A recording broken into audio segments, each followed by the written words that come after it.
Hai, halo kawan-kawan pecinta catur dan selamat datang kembali di Narjas Channel. Di video kali ini, saya akan coba membahas tentang salah satu skakmat yang paling populer.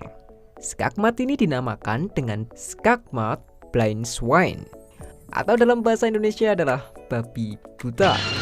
Menurut saya ini lebih ke challenge sih. Apa sih? Pokoknya babi yang galak gitu ya. Baik, skakmat ini menggunakan dua benteng untuk mengakhiri hidup raja lawan. Ya, langsung saja. Di posisi ini, para pemula sering bingung memakan dengan benteng B atau benteng F. Jika memakan dengan benteng F, tentu tidak akan terjadi apapun. Makan saja, tapi dengan benteng B, skak. Raja A8, benteng A8 skak, raja kembali, dan benteng FB8 skakmat. Ini adalah basic skakmat blind swine. Wah, skakmat kayak gitu aja gampang bang, nggak usah dibahas lah.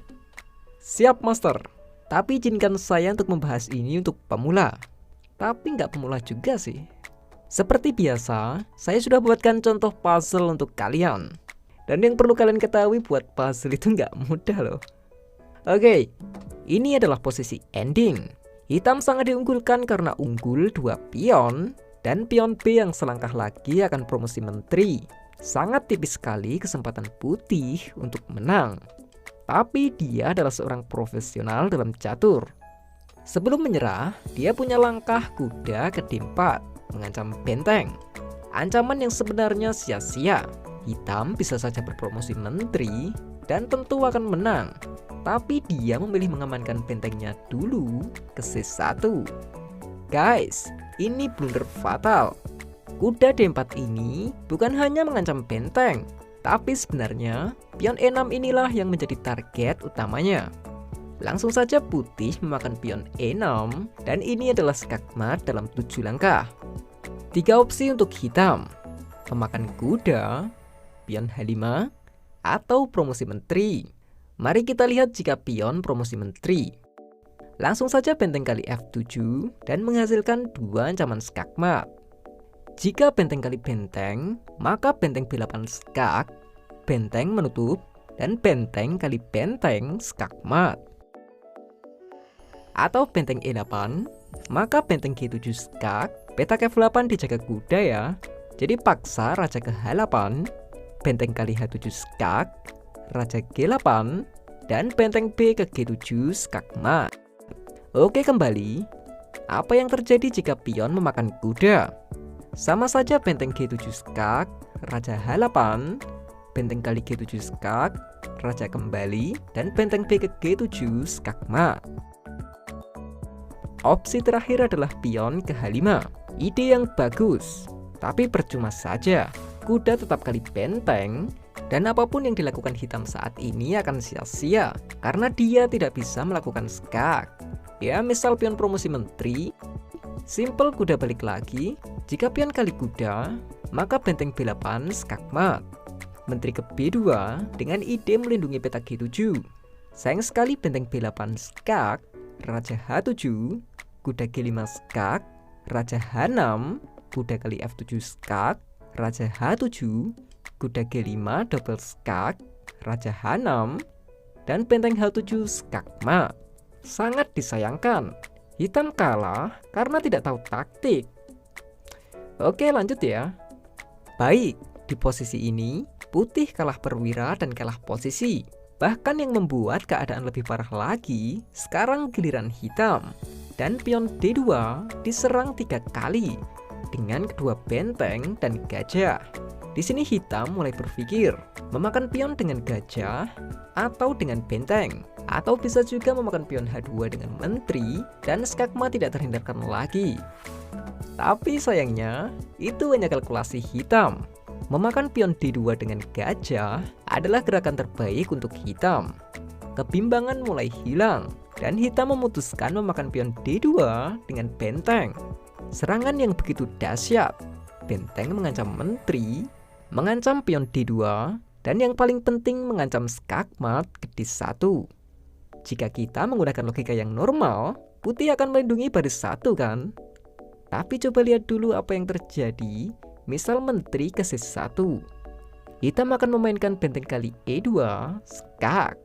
Paksa raja ke F1. Benteng kali F2, double skak. Jika raja G1, menteri kali H2, skak mat. Atau raja ke E1, benteng F1, skak mat. Lagi-lagi double skak. Oke, kita kembali ke permainan. Hei, tapi bukankah ini bukan skak? Perhatikan posisi putih. Dia punya 2 benteng, 1 gajah, dan 1 menteri. Di mana kedua benteng tersebut bersama-sama menyerang pion F7.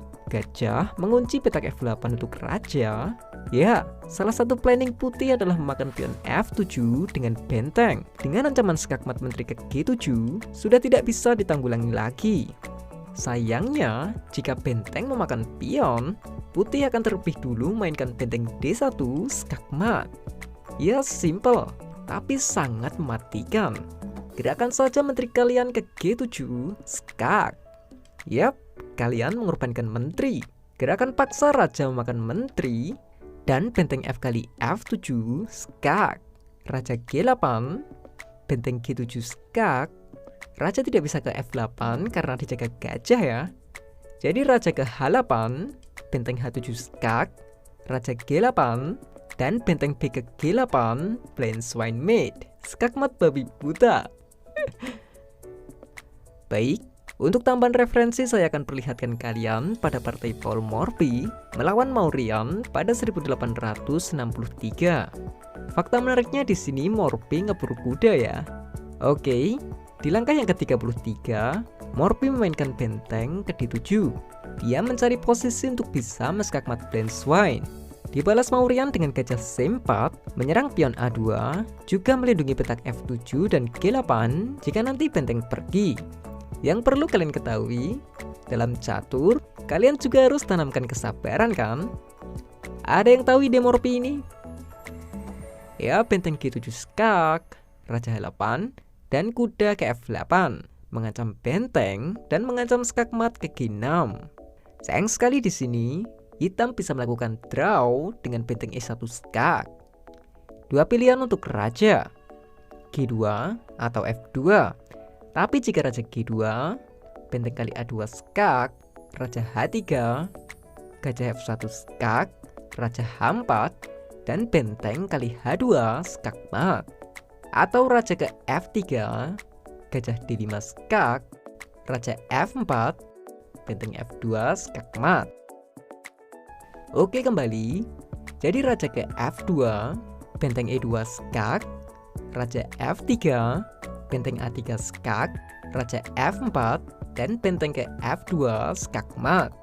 Jika raja F1, benteng E7 discover skak, dan benteng putih akan hilang. Jadi raja ke G1, benteng E1 skak, raja F2, benteng E2 skak. Ya jelas ini draw ya, akan terjadi pengulangan repetisi. Oke, kembali ke permainan. Menariknya di sini, Morphy menggerakkan pion ke A4. Gerakan terbaik adalah benteng A ke E8 dan akan terjadi draw seperti tadi. Benteng skak, dan draw.